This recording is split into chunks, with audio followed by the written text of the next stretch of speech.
ਕਹਿੰਦੇ ਨੇ ਕਿ ਸਿਆਸਤ ਇੰਨੀ ਗੰਦਲੀ ਹੈ ਕਿ ਜਿਹੜਾ ਵਿੱਚ ਵੜ ਗਿਆ ਉਹ ਤਾਂ ਸ਼ਾਇਦ ਹੀ ਲਿਬੜੇ ਤੋਂ ਬਿਨਾਂ ਬਾਹਰ ਆ ਜਾਵੇ, ਪਰ ਜਿਹੜਾ ਸਿਆਸਤਦਾਨ ਦੇ ਘੇਰੇ ਵਿੱਚ ਵੀ ਆ ਗਿਆ ਉਹ ਵੀ ਰਗੜਿਆ ਜਾਂਦਾ ਹੈ।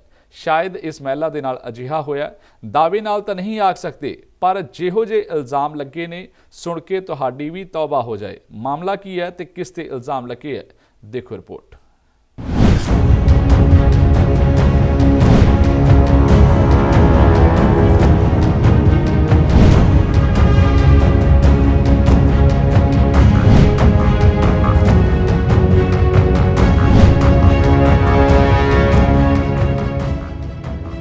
ਮਾੜੇ ਸਿਆਸਤਦਾਨਾਂ ਤੋਂ ਕਹਿੰਦੇ ਆ ਕਿ ਰੱਬ ਬਚਾਵੇ, ਪਰ ਹੁਣ ਕਿਸੇ ਦੇ ਅੰਦਰ ਵੜ ਕੇ ਥੋੜਾ ਵੇਖਿਆ ਕਿ ਉਹ ਕਿਹੜੇ ਨਾਗ ਦੀ ਜ਼ਹਿਰ ਆਪਣੇ ਅੰਦਰ ਪਾਲੀ ਬੈਠਾ ਹੈ ਤੇ ਕਦੋਂ ਤੁਹਾਨੂੰ ਡੰਗ ਮਾਰ ਲਵੇ। ਪਰ ਇਸ ਮਹਿਲਾ ਦੇ ਨਾਲ ਇੰਜ ਹੀ ਹੋਇਆ ਲੱਗਦਾ ਹੈ ਜਿਵੇਂ ਸਿਆਸਤ ਦੇ ਨਾਗ ਨੇ ਇਸ ਨੂੰ ਡਸ ਲਿਆ ਹੋਵੇ। ਮਾਮਲਾ ਕੀ ਹੈ ਦੱਸਦੇ ਆ, ਥੋੜਾ ਸਬਰ ਤਾਂ ਰੱਖੋ।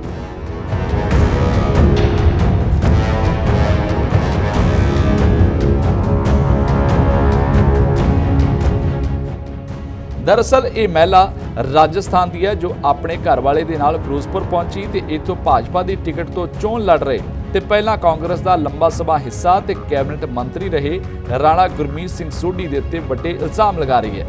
इल्जाम भी कोई छोटे मोटे नहीं, 40 लाख रुपए की ठगी दे ने, वो भी किश्तां दे विच। पहली किश्त 10 लाख रुपए की ते दूसरी किश्त सीधी 3 गुणा यानी कि 30 लाख रुपए की। हुण मसला की है, क्यों इन्नी वड्डी ठगी के इल्जाम इस महिला ने राणा गुरमीत सिंह सोढ़ी ते उसके करिंदिਆਂ ਦੇ ਉੱਤੇ लगाए है, इस दे मूँहों तुसी आप सुन लो। पहले तो मैं ममता अजहर बाड़ी धौलपुर से हूँ और मेरे संग सर 40 लाख की धोखाधड़ी हुई है और जो कि गुरमीत सिंह राणा सोढ़ी ने की है। उसी के लिए सर मैंने यहाँ पर मैं आई हूँ क्योंकि मुझे अभी पता चला, कुछ ही टाइम पहले मुझे पता चला है कि यहाँ पर राणा गुरमीत सिंह सोढ़ी जो है चुनाव लड़ रहे हैं।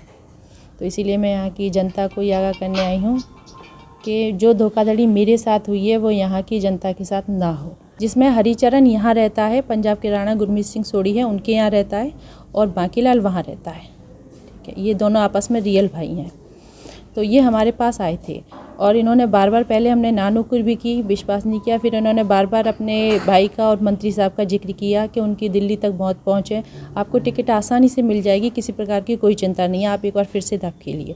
तो फिर इन्होंने सब हमें पंजाब बुलाया, यहाँ पर फिरोजपुर, ठीक। गुरु हरसाए बुलाया, पहले गुरु हरसाए में उसका भाई रहता है, वहाँ हम गए। वहाँ से उन्होंने हरिचरण जो गुरु हरसाए रहता है वो हमें मिलवाने के लिए फिरोजपुर लेकर के आए मंत्री जी के घर पर। वहाँ हमारी मंत्री जी से मुलाकात भी हुई और मुलाकात के दौरान सर उन्होंने कहा कि आपको बेटा घबराने की कोई चिंता नहीं है, आपको टिकट आसानी से मिल जाएगी, मेरे बहुत ऊंचे संबंध हैं दिल्ली में, सोनिया जी से भी हैं और भी लोगों से, मैं आपको टिकट दिलवा दूंगा, आप कोई चिंता की बात नहीं है। फिर उन्होंने कहा लेकिन है ना, टिकट देने के लिए आपको ये पार्टी फंड के रूप में कुछ ना कुछ पैसा जमा कराने पड़ेगा क्योंकि फोकट में टिकट नहीं मिलती। गल इत्थे ही बस नहीं, इस महिला ने तो राणा सोढ़ी की दिल्ली रिहाइश का भी जिक्र किया है। पीड़ित महिला ने कहा कि राणा सोढ़ी की कोठी के विच उसकी मौजूदगी च बाकी रहिंदी किश्त 30 लाख रुपए दिते गए और फिर सोढ़ी ने भरोसा दिता कि तुहाडी टिकट पक्की है, तुसी परवाह नहीं करनी, साडी पहुँच बहुत उपर तक है।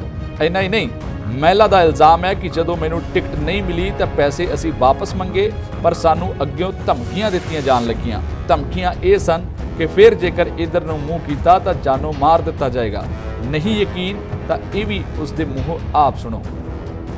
मेरे से मार्च में सर इन्होंने डिमांड की 19 में कि अब आपका काम हो गया है, अब आप बचे हुए पैसे यानी कि 30 लाख हमें अदा कीजिए।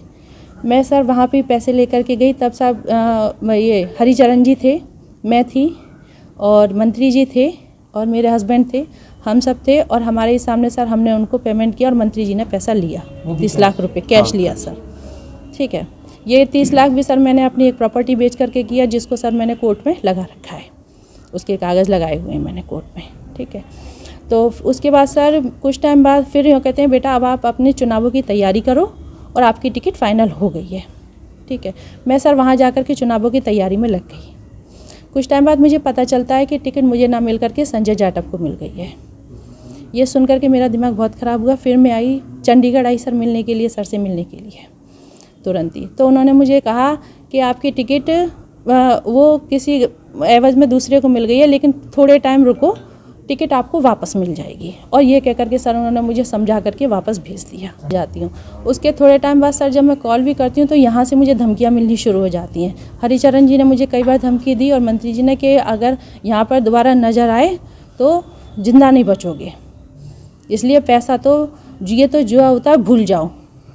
और ये कह करके सर मुझे जब भी मैंने बार बार फिर भी फ़ोन किए तो सर सिवा मुझे धमकियों के अलावा कुछ नहीं मिला। मैं दिमागी रूप से काफ़ी परेशान हो गई, मुझे और कोई जरिया नज़र नहीं आया। फिर मैंने कोर्ट में केस किया, जिसकी ये FIR मैंने दर्ज भी कराई है सर। ठीक है। ਇਸ ਮਹਿਲਾ ਨੇ ਦੱਸਿਆ ਕਿ ਇਸ ਸੰਬੰਧੀ ਕੇਸ ਅਦਾਲਤ ਦੇ ਵਿੱਚ ਚੱਲ ਰਿਹਾ ਤੇ ਅਦਾਲਤ ਨੇ ਵੀ ਇਹੀ ਆਖਿਆ ਕਿ ਮੰਤਰੀ ਦੀ ਸ਼ਮੂਲੀਅਤ ਇਸ ਦੇ ਵਿੱਚ ਨਜ਼ਰ ਆ ਰਹੀ ਹੈ ਔਰ ਇਸ ਮਾਮਲੇ ਦੀ ਜਾਂਚ ਕੀਤੀ ਜਾਵੇ। सब चीज़ों को मद्देनजर रखते हुए ये फैसला लिया कि राणा गुरमीत सिंह सोडी जो है वह इस केस में लिप्त पाया गया है। ठीक है, तो इसके जांच के आदेश दिए जाएं, स्पष्ट रूप से वह किए। इसके बाद सर और हरिचरण को सर उसने वारंट कर दिया। ठीक है, लेकिन हरिचरण जी सर इनके यहाँ रहते थे। राणा गुरमीत सोडी ने चूँकि सर डिस्टेंस बहुत ज़्यादा था तो वहाँ की पुलिस सर जब भी यहाँ पर आती थी तो हरिचरण जी को ये लोग क्या करते थे, जो सोडी साहब हैं वो अपने यहीं रखते थे और इनके निवास स्थान तक पुलिस नहीं पहुंच पाती थी। ठीक है, तो पुलिस को वापसी करनी पड़ती थी और हरिचरण जी को इन्होंने बिल्कुल हाथ आने नहीं दिया। ठीक है, हरिचरण जी की इन्होंने क्या किया सर, अग्रिम जमानत के लिए कर दिया। अग्रिम जमानत सर इन्होंने हाई कोर्ट में लगाई। हाई कोर्ट में सब इन्होंने अग्रिम लगाई तो इनका जो वकील था खुद हरिचरण जी का, हरिचरण जी के वकील ने भी इस बात को स्वीकार किया है कि 10 लाख रुपये तो मैंने लिए और 30 लाख रुपये जो है वह गुरमीत सिंह राणा सोडी ने लिए हैं। ਅਸੀਂ ਇਹ ਤਾਂ ਨਹੀਂ ਜਾਣਦੇ ਕਿ ਇਹ ਇਲਜ਼ਾਮ ਜੋ ਇਸ ਪੀੜਤ ਮਹਿਲਾ ਨੇ ਰਾਣਾ ਗੁਰਮੀਤ ਸਿੰਘ ਸੋਢੀ ਤੇ ਉਸ ਦੇ ਨਾਲ ਸੰਬੰਧਿਤ ਵਿਅਕਤੀਆਂ ਦੇ ਉੱਤੇ ਲਗਾਏ ਹੈ ਉਹਨਾਂ ਦੇ ਵਿੱਚ ਕਿੰਨੀ ਸੱਚਾਈ ਹੈ।